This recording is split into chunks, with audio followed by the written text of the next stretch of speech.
Ao falarmos de disciplina prisional, temos que ter em mente obrigatoriamente os deveres do preso, pois o ato disciplinar ele decorre de um descumprimento de um dever que a ele é inerente. Para o doutrinador Renato Marcão, a execução penal pressupõe um conjunto de deveres e direitos envolvendo o Estado e o encarcerado, de modo que além das obrigações legais inerentes ao executado, este deve submeter-se a um conjunto de normas de execução penal. Essas normas, elas são traduzidas em deveres, que representam, na verdade, um código de postura do condenado perante a administração e o Estado.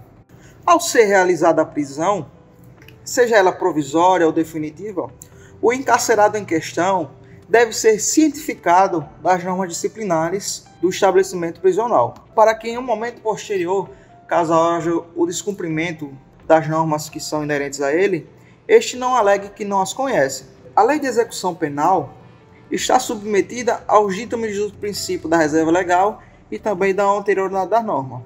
Isso quer dizer que não pode haver sanção ou falta disciplinar sem que seja expressa anteriormente por previsão legal ou regulamentar.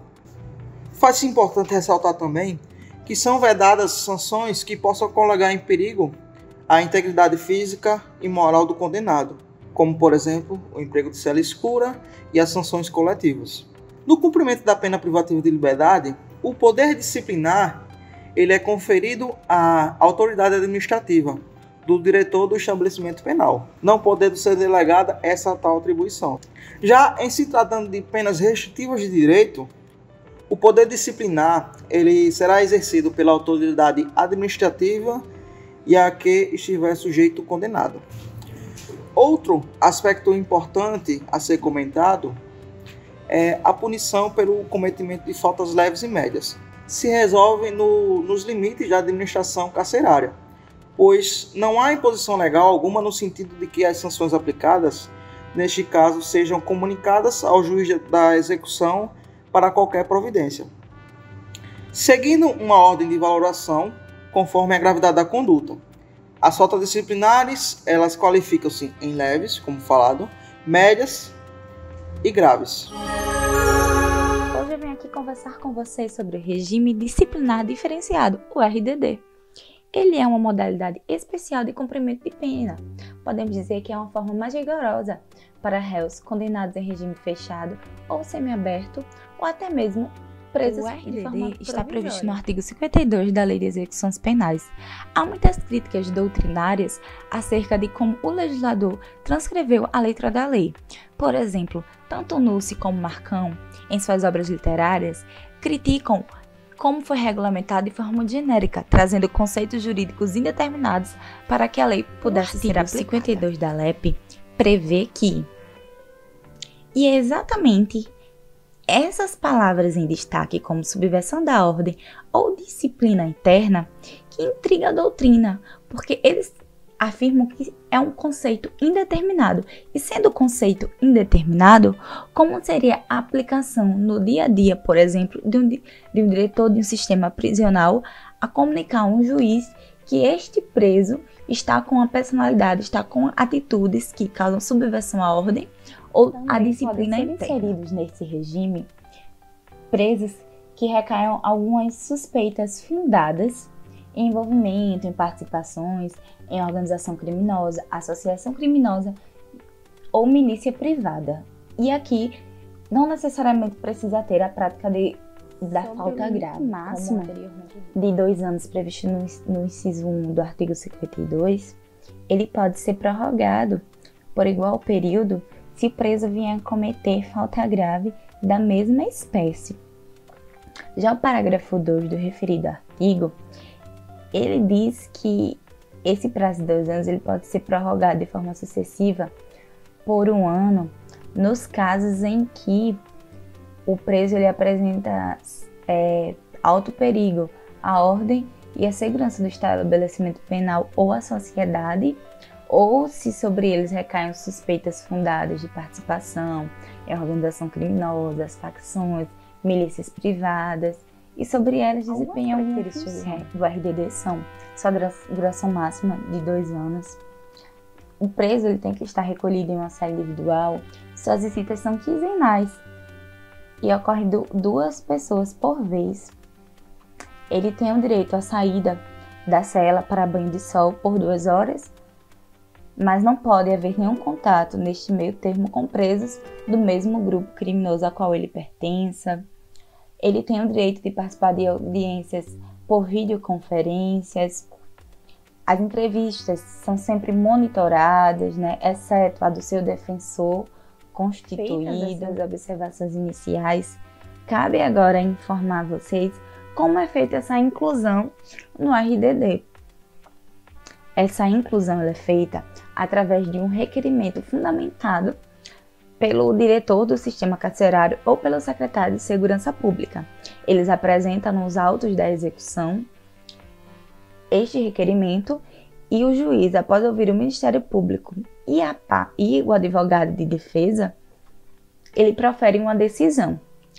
Ocorre que o artigo 60 da LEP autoriza de forma preventiva, mas apenas por 10 dias, que o diretor do sistema carcerário ele isole o preso, mas aí tem uma das grandes críticas doutrinárias, é que o juiz ele tem 15 dias após apresentado o requerimento e escutado tanto o Ministério Público como a defesa para decidir se o preso é incluído ou não no RDD, conforme o parágrafo 2 da LEP. Mas a autoridade administrativa só pode isolar o preso de forma preventiva por 10 dias. Então há esse desencontro de prazos que é bastante criticado, tanto por Nussi como por Marcão. Por que não prazos idênticos? Claro que o juiz pode em 10 dias julgar o caso, mas diante de uma realidade de um sistema judiciário sobrecarregado com tantos casos de juízes em execuções penais, sabemos bem que raros são os casos em que o juiz consegue julgar até mesmo em 15 dias. Desse regime, ao nosso entendimento, é que seja para diminuir a marginalidade que existe dentro do cárcere, para que de fato haja uma aplicabilidade da lei, para que de fato deixe de haver dentro do próprio presídio organizações e facções criminosas, a fim de que a pena ela tenha o seu caráter totalmente distorcido. Em se tratando das sanções, para Renato Marcão, a prática de infração disciplinar enseja a instauração de procedimento no âmbito da administração do estabelecimento penal em que ela possa ser encontrada, com vista, por exemplo, para a apuração e eventual imposição de sanção que se encontre na alçada da autoridade administrativa. E ela também determina a deflagração de procedimento em juízo, sendo ela de natureza grave, podendo daí recorrer severas consequências para o próprio executado. Porém, como preconiza NUT, as sanções disciplinares são instrumentos importantes para a avaliação do condenado, em especial no tocante ao seu mérito, que vale dizer que o progresso que vem auferindo durante seu processo de reeducação, que nesse processo de reeducação, por exemplo, quanto maior o número de sanções anotadas em seu prontuário, pior é o seu comportamento. Por outro lado, um prontuário sem qualquer sanção registrada permite supor um bom comportamento, muito embora este deva ser avaliado por outros fatores também. A advertência verbal e a repreensão, elas são sanções chamadas de alertas formais, feitos pela autoridade administrativa do presídio ao condenado, inscrevendo-se em seu prontuário. Quanto à prática, falta dessas médias ou leves. Então, o que é que acontece? Elas devem ser descritas pela legislação estadual. Existe também uma gradação entre ambas, ou seja, a advertência, né, segundo a forma como pensamos, ela deve, assim, circunscrever-se a faltas leves, ou seja, a repreensão, né, a faltas médias ou a reincidência em faltas leves.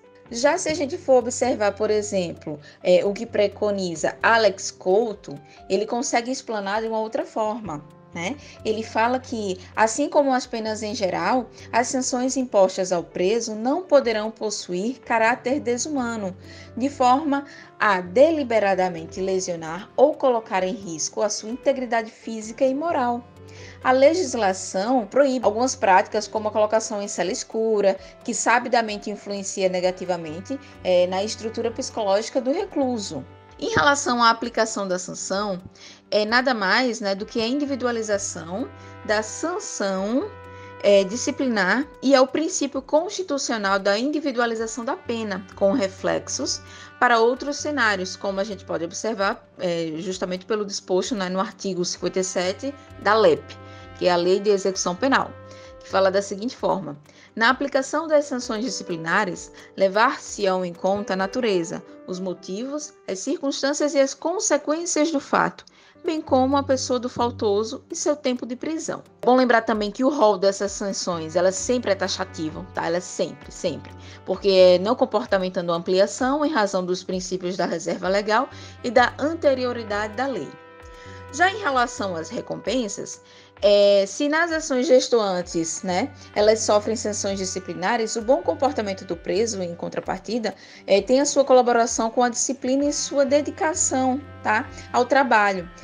Podem render-lhes, por exemplo, recompensas consistentes em elogios ou concessão de regalias. Isso também está imposto no artigo 56 da LEP. E a LEP, no seu artigo 57, traz alguns requisitos para que haja essa aplicação dessas sanções disciplinares. O primeiro deles tem que se levar à natureza do crime. O segundo são os motivos, seguido das circunstâncias e das consequências do ato, bem como se leva em consideração a pessoa do faltoso, o seu tempo de prisão. Então, para que seja aplicada essa sanção, ela tem que ser feita de uma forma adequada. Então, a direção do presídio, ela tem que analisar, como já foi dito, o grau dessa falta, tem que analisar o que foi que ocasionou, o que motivou o preso a cometer tal falta. E também há de se ter um perfil da sua personalidade. Há quanto tempo ele está preso? Ele faz isso de forma recorrente? Ele chegou agora ao sistema prisional? Ele já está há muito tempo? Ele sabe das regras e mesmo assim a descumpre? Ele vem de forma recorrente? Eu vou trazer para vocês algumas jurisprudências correlacionadas à LEP. O Tribunal de Justiça do Tocantins tratou com relação ao artigo 41, no qual ele trata sobre o que constitui os direitos dos presos no seu inciso 10, em especial, a visita do cônjuge, da companheira, de parentes e amigos em dias determinados.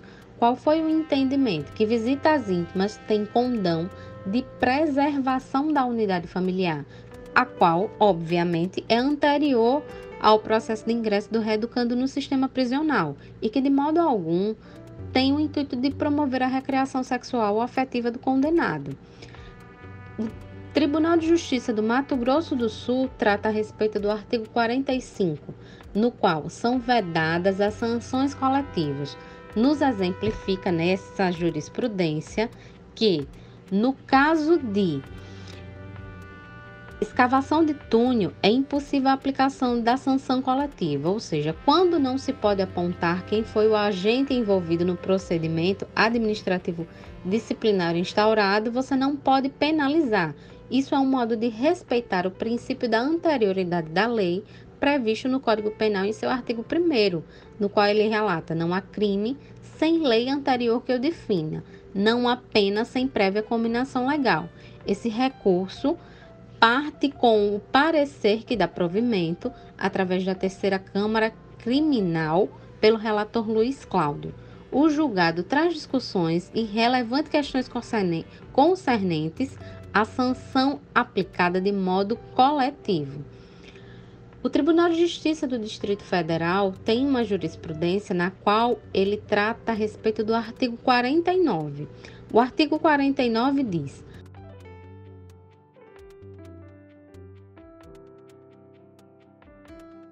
De modo que o Tribunal de Justiça do Distrito Federal diz o seguinte: inviável a classificação de fuga tentada com falta disciplinar de natureza média.